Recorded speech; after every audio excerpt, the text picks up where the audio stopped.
and move it to, this is 90, just past 90.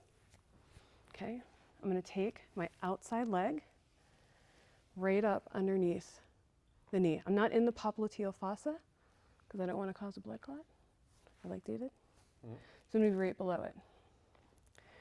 I straighten out my leg. Do you see how straight that is? Hooked around his ankle. I'm gonna come in and I'm gonna pull him onto my leg. Okay, I'm locked and pull. Do you see that little bit of a bend that he's got in his femur? It's gonna get bigger.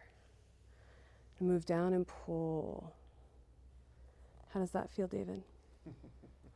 The thing is, is it a little much? You want me to go lighter? Okay. So the thing is, I'm not pulling with my shoulders. I'm not pulling with my arms, right? It's a straight leg and leaning back. Is that too much, hon? There, just leaning back, right? Now, when you guys are first starting out, you'll go step, pull, lean. Step, straighten, lean, because that's what works for you guys, because we're all learning the flow. Eventually, you'll get to the part where you're like, 1 and 2 and 3. You'll get into a lot more of an easier flow. But right now, it's okay to be a little bit choppy. How does that feel? Right? The reason why we want to have our toes on the outside is if we have our toes on the inside, it's very easy to slide down and hit something that we probably don't want to hit. Outside, if we slide, not a big deal. I'm not going to hit anybody. No reports for that. Be mindful of where your heel is. Also be mindful that you're using a more flat foot. Use the arch of your foot. You can come in, if I find a big knot, I can come in with my heel. That is a very sharp tool. Some clients will love that. Some clients might hit you. All right, so we're gonna do it. I'm using my heel, coming in, straight leg, pull. How's that feel? Mm-hmm. For David, I'm just holding.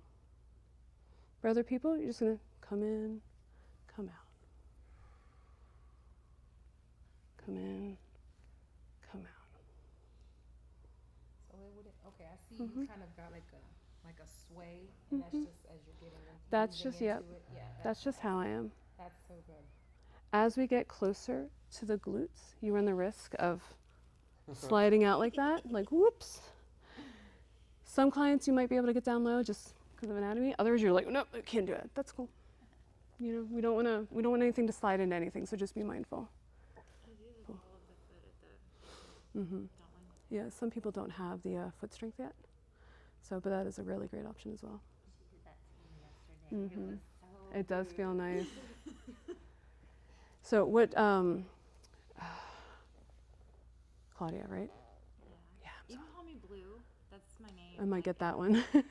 That one's easier. So Blue does. Everyone's called me for 30 years. I like that. I like that a lot. Blue is saying you can take your toes and come down to the ischial tuberosities and pull on top like this. Especially for people that sit on their feet. Yeah. It's horrible to do, but they do it. Yep. This. People that sit on their feet. That feels awesome. For people, sure.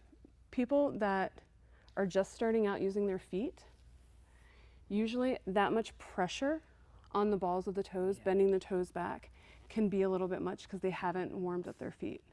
So if it's something that you guys want to try, just be mindful. Like it can be a little bit painful. You'll eventually stretch this out, and these guys will get, as good as your hands. But right now we're still learning. Our feet are kind of dumb. So just listen to yourself. Does that make sense? Thank goodness for ballet. I know, right? So we come in, we've done this wonderful hamstring, deep work. And as you notice, we're also working the hips. We're focusing on the hams, but we're also working the hips.